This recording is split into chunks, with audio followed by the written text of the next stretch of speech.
Now let's turn to Nigeria, where a tomato puree review has landed a woman in jail. I'm not making this up. A woman put up a Facebook post. She complained about a tomato mix. She said it was too sweet, and the Nigerian police decided to arrest her. She now faces multiple cases, up to 7 years in jail and a fine of 5 billion naira. That's about $3 million US. So $3 million and 7 years in jail, all for a bad review of tomato mix. How is this kind of puree persecution possible? Apparently, Nigeria's Cyber Crime Prohibition Act brooks no quarter. Before we get to the legal details, let's look at how we got here. What happened? The alleged crime took place last September, on September 17th. That's when our reviewer put up her Facebook post. Her name is Chioma Okoli. She is 39 years old, a mother of 3, and presently expecting her 4th child. She is an entrepreneur, a small-scale importer of children's clothes. She lives in Nigeria's financial hub, Lagos. On September 16th, a day before she put up the post, she went and bought the tomato mix. Her usual brands were out of stock, so she decided to try a different one. Before using the puree, she decided to taste it, and clearly she was not a fan. So she took to Facebook to air her grievances. She claimed the puree was too sweet, that there was too much sugar in it. And she asked her Facebook followers for their opinion.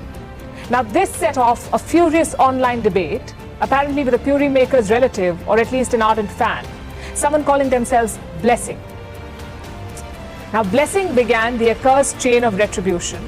They told our reviewer not to bring her problems on social media and she should call customer service instead, or just choose a different tomato mix brand. Sounds like every other social media stranger looking to pick a fight. So our reviewer shot back. She told Blessing that the sauce was pure sugar and that it was killing people. Now up to this point, what do you think? Normal heated debate on social media, right? Nothing insidious. Well, 7 days later, our reviewer was arrested. Apparently, the Nigerian police think she was part of a criminal conspiracy. I'm serious. This is what she has been charged with: plotting to instigate people against the tomato mix maker. Not just that, she was charged with intentionally making false claims online, an offense under Nigeria's Cyber Crime Prohibition Act. She faces 7 years in prison in this conspiracy case and 3 years and a fine on the false information charge. But this is not even the worst part. Her arrest itself was horrifying. She says she was picked up from a church by officers in plain clothes. She was put in a holding cell without a place to sit and a leaky roof. She spent the night awake. The next day she was flown out of the city, taken from Lagos to Nigeria's capital, Abuja. Have you ever heard of something like this? Someone being transferred to another city over a Facebook post about tomato puree. Nigeria's police force is quite proud of their approach though. They say there is no sentiment in law. But seriously, does the Nigerian police really have no other crimes to solve? Have they eradicated every other injustice in the country? That they had the time to transport a sauce reviewer? After being taken to Abuja, the reviewer was released the next day. She posted bail and promised to make a public apology to the puree company. She says that promise was made under duress, so now she will not apologize. The police tried to arrest her again in January. Meanwhile, Nigerian courts have started hearing the case, and there's no guarantee that the courts will throw it out. This has led to public anger in Nigeria. Protests have been on for months.